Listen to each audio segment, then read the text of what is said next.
Cross the Line, AITA stories with Minecraft vibes. Picture this. You do 2 jobs for 6 months, ask for a raise, your boss tells you to stick to your job description. So you do, and everything collapses. Welcome to Cross the Line. So here is what happened. Our guy, let's call him Alex. Junior developer, smart, capable, hardworking. 6 months ago, the senior dev quit. Alex inherited everything. Legacy code, client reports, training 2 new interns, double duty, 0 extra pay, he did it all. Kept the ship floating, saved the company. Last week, Alex asked for a market adjustment, fair request, proven value, extra responsibilities. His boss laughed. 10-minute lecture on budgets. Told Alex to focus on core responsibilities. Stick to the contract. Forget the extra money. Forget the recognition. Just obey. Alex obeyed. Perfectly. Literally. Stopped fixing nightly build errors. Not in the contract. Stopped answering intern questions. Not in the contract. Skipped the client report this morning. Definitely not in the contract. Strictly core responsibilities. Nothing more. 9 a.m. meeting. Boss panics. No data. Director waiting. Boss sends urgent Slack message. Where is the report? Alex screenshots his contract. Core responsibilities only, per your instruction. Using the boss's own words as a shield. As a weapon, as justice. The fallout was instant. Boss tried to throw Alex under the bus in front of the director. Alex had receipts. Calm, professional, unstoppable. He quoted the email back. Per your explicit instructions, the director saw everything. The incompetence, the bullying. The attempted blame shift. HR got involved. Management mentioned other duties as assigned. Alex pushed back. Other duties means occasional tasks, not permanently absorbing a senior role for free. The contract clause has limits. The law has limits. Common sense has limits. They scheduled a role reevaluation for Monday. Fancy words, possible trap. Alex is not naive. He is updating his resume, contacting recruiters. This ship is sinking. But he will not sink with it. He will watch from a safe distance, with popcorn and a better job offer. So here is my question. Would you play contract chicken with your boss, or swallow the extra work and hope for the best? Drop your verdict in the comments. I am genuinely curious where you stand. And if you want more stories about workplace revenge and professional boundaries, subscribe to Cross the Line. Until next time, think before you cross that line. So let's break this down because the comments are divided and the stakes are real. One commenter warned Alex to get something lined up. The job market is brutal. Shit is real out there. Fair point. Survival matters. Rent matters. But Alex has leverage. He is the only person who understands 5 years of undocumented spaghetti code. The interns are fresh. The platform would stall. The boss cannot afford to fire him today. Tomorrow maybe, but not today. Another commenter saw the trap. They will replace Alex with an intern eventually. Obedience is currency. Disobedience is expensive, but Alex knows the codebase. 1 year to understand the mess. The interns would need months, maybe years. The boss might try, he will fail. Alex will be watching from a safe distance, already applying elsewhere, already escaping. The best advice came from the comment who said use his own words. Screenshot the email, quote it back. Per your instruction below, that is the winning move. That is how you win against bullies. You use their weapons, their language, their traps against them. Alex did exactly that. Calmly, professionally, devastatingly. But the other duties as assigned clause is real. A commenter warned about it. The hallmark of lopsided workplace control. Alex pushed back.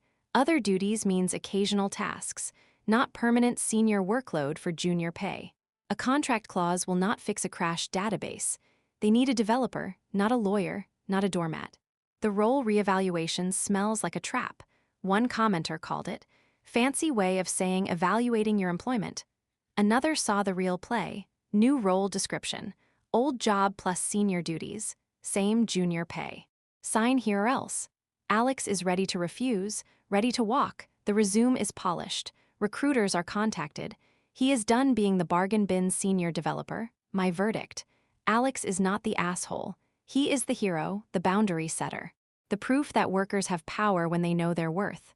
The system is broken, the boss is broken, but Alex is whole. He will leave, he will thrive. The company will suffer, as it should, as it deserves. So what do you think? Would you play contract chicken, or keep doing 2 jobs for 1 paycheck? Is Alex brave or reckless, smart or short-sighted? Drop your answer in the comments. Best takes get featured in the next video. Subscribe and hit the notification bell so you never miss an episode. Until next time, think before you cross that line. The comments kept coming and the wisdom kept flowing. One person imagined if phone contracts worked this way. You pay your bill, but the agreement says any other task required. Suddenly, your phone company is cleaning your garage. It is bullshit. It should be illegal. Alex agrees, the world agrees, but the world also runs on exploitation, on hoping workers never read their contracts, never know their worth, never fight back. Another commenter saw the deeper game. If Alex is doing the boss's work, training the interns, managing the clients, running the reports, then Alex should have the boss's job. The title, the salary, the respect, not the junior pay, not the junior title, not the junior treatment. The math is simple. The logic is obvious. The injustice is blatant. But corporations do not run on logic. They run on power, on extracting maximum value for minimum cost, on grinding people down until they break or leave. Alex chose to break the system instead, to use the contract as a shield, to force the conversation, to make them see what they were getting for free, what they would lose if he truly stuck to his job description. The update came fast, faster than expected. The Monday meeting happened. The role reevaluation was exactly the trap everyone predicted. Same workload, same responsibilities, 5% raise, 5%, after 6 months of double duty, after saving the company from collapse, after being the only competent developer left. 5%, Alex laughed, politely, professionally, then he declined. He had another offer. Better pay, better title, better respect. He gave 2 weeks' notice. The boss panicked. The director panicked. The interns panicked. The platform wobbled. Alex smiled. He had already copied his files, already documented what he could, already moved on mentally. His last day was Friday, cake in the break room, awkward hugs. The boss avoiding eye contact. The director promising to stay in touch. Alex nodded, smiled, left, never looked back, started his new job Monday, senior developer title, market rate salary, boss who actually read his resume, team that actually supported him. The old company called 3 times in the first month, emergency, crisis, please help. Alex sent them his consulting rate, $500 per hour, minimum 10 hours. They stopped calling. The platform survived. Barely, with duct tape and desperate interns, but Alex was gone. Free, valued, finally. So here is the final question. Would you have taken the 5%, or would you have walked like Alex? Is loyalty ever worth exploitation? Or is self-respect always the better choice? Drop your final verdict in the comments. Subscribe for more stories about workers who fought back and won. Until next time, think before you cross that line. The story of Alex spread. Online, in offices, in break rooms, workers shared it, managers feared it. The phrase "stick to your job description" became a meme, a movement, a warning. Do not exploit your people, do not ignore their value. Do not be surprised when they use your own words against you. But the deeper lesson is about knowing your worth. Alex spent 6 months proving himself, building skills, building leverage, building options. He did not just complain. He prepared, he documented, he networked. When the moment came, he was ready. The contract was his weapon, but his preparation was his armor. His options were his escape route. Too many workers stay trapped, afraid, unprepared, hoping the boss will notice, hoping the raise will come, hoping loyalty will be rewarded. It rarely is. The system is not designed for hope. It is designed for extraction, for grinding, for replacement. The only protection is knowing you can leave, knowing you have value elsewhere, knowing your skills are transferable, your worth is marketable, your dignity is non-negotiable. Alex's new job is not perfect. No job is, but it is better. Respected, paid fairly, treated like a human, like a professional, like someone who matters. That is the minimum. That is the standard. That is what everyone deserves, and what too few demand. The comments on his original post aged like wine. The warnings about the job market, the predictions about the reevaluation, the advice about screenshots and receipts, the community saw everything, knew everything, supported everything. That is the power of sharing stories, of learning from others, of building solidarity across screens and distance and difference.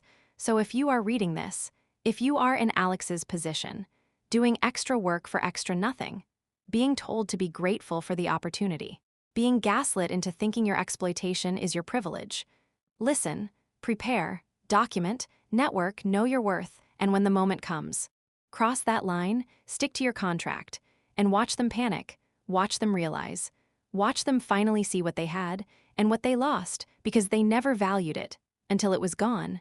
This is Cross the Line, real stories, real workers, real victories. Subscribe for more, share your own, we are listening. Until next time, think before you cross that line, and then cross it anyway, because sometimes that is the only way forward.